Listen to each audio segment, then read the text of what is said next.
तक इंफॉर्मेशन मिली है उसमें कोई ढंग की एविडेंस जो कलेक्ट नहीं की गई। अगर 2-3 साल बाद उनको बरी होना है तो फिर इसका कोई फायदा नहीं है। तो मैं फिर कह रहा हूं, अगर ये इस तरह से हुआ और इसी तरह चलता रहा तो हमें कोर्ट का दरवाजा खटखटाना पड़ेगा। बिल्कुल इसमें कोई संशय नहीं है, कोई संकोच नहीं है। सरकार से पुनः अपील की जाती है और आप छायाकार बंधुओं से, पत्रकार बंधुओं से मेरा आग्रह है कि इसको ज्यादा से ज्यादा कवरेज दें। सर, सबसे बड़ी बात यह है कि हाल ही की घटना के बाद भी अभी तक कोई सुधार नहीं आया। इसका मतलब पुलिस, आप खुद ही कह रहे हैं कि पुलिस का रवैया देख रही है, तो ऐसे में किस तरह से ठीक किया जाए? इनका तो मनोबल बढ़ता ही जा रहा है लगातार। मैं आपकी बात से सहमत हूँ। मुझे ये जो मिला ठिला के बात करने की आदत नहीं है। मैं सहमत हूँ, रवैया मैं बिल्कुल ढुलमुल, मैं इसकी आपकी बात से सहमत हूँ। ढुलमुल रवैया मैं सहमत नहीं हूँ। जिस तरह से वो कार्रवाई कर रहे हैं, ना मैं पिछली कार्रवाई से सहमत हूँ, ना मैं अभी की जो है, अब मैं जो सेक्शन देखे मैंने जो FIR के, अरे कम से कम इतना तो देखिए कि धार्मिक भावनाओं का विषय है।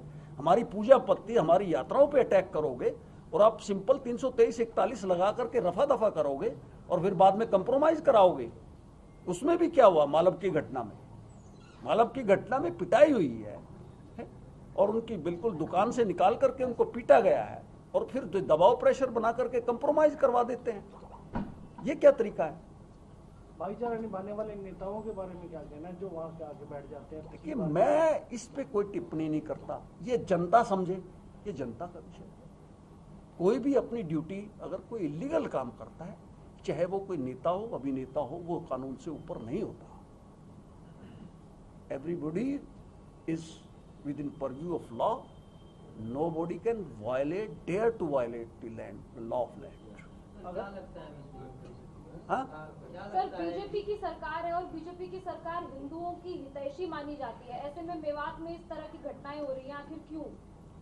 देखिए, सरकार ठीक है, आपकी बात से मैं सहमत हूँ।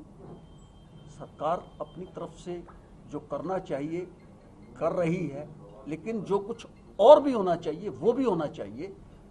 प्रशासन को इतनी ढील नहीं होनी चाहिए कि वो ठीक से काम ना करे। क्या कदम उठाने चाहिए आपके हिसाब से? आप कह रहे हैं कि और भी करना चाहिए, मतलब क्या करना चाहिए? आप क्या कहना चाहिए? ठीक, इन्वेस्टिगेशन अच्छे से क्यों ना हो? क्यों अब ऐसे ये आज की FIR है? क्या इतनी भी समझ नहीं है पुलिस वालों को कि धार्मिक एक यात्रा है, एक हमारा पर्व है, एक हमारी पूजा पत्ती है, उस पर अटैक करोगे और आप सिंपल 323-341 लगा करके छुट्टी कर दोगे? 153 295 कैसे नहीं लगाओगे आप? और जो इसके पीछे दोषी है, जिन सबकी क्या जो सिखाते हैं इनको मदरसों में, क्या यही एजुकेशन दी जाती है? सर, क्या लगता है सरकार मेवात में पूरी तरह फेल है? नहीं, ये मैं नहीं कह सकता, लेकिन प्रशासन जो है वो ढुलमुल है।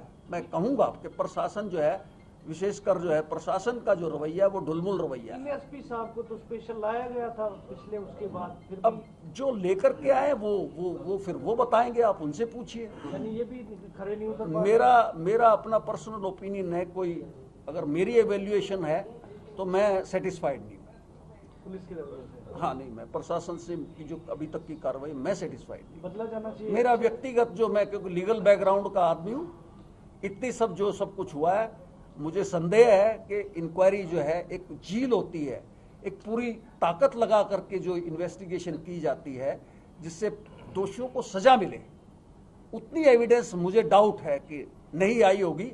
और अगर नहीं आई है तो फिर कोर्ट का दरवाजा हम खटखटाएंगे। अभी भी अच्छे पुलिस ऑफिसर्स को लाए जाने की जरूरत है। मैं समझता हूं कोई भी व्यक्ति अगर अपनी ड्यूटी का निर्वाह नहीं करता, चाहे वो कोई भी हो, चाहे उसकी जनता कितनी भी प्रेज करे, लेकिन पैमाने पे कोई खरा नहीं उतरता, तो फिर जो है वो बदलाव आवश्यक है। तो क्या इन्वेस्टिगेशन टीम को बदल देना चाहिए? भाई, इन्वेस्टिगेशन क्या है, इनका माइंड सेट करना पड़ेगा ना, इनको समझाना पड़ेगा ना कि भाई तुम लॉ का विद इन लॉ परव्यू काम करो। अगर पुलिस ऑफिसर अपनी ड्यूटी नहीं करता तो उसको भी तो सजा का प्रावधान है। अगर वो अपनी ड्यूटी अवॉइड करता है, आई नो द लॉ, कि अगर पुलिस ऑफिसर अपनी ड्यूटी पूरा ना करे तो उसको भी जो है क्या नाम, ही कैन बी ऑल्सो पुनिश्ड।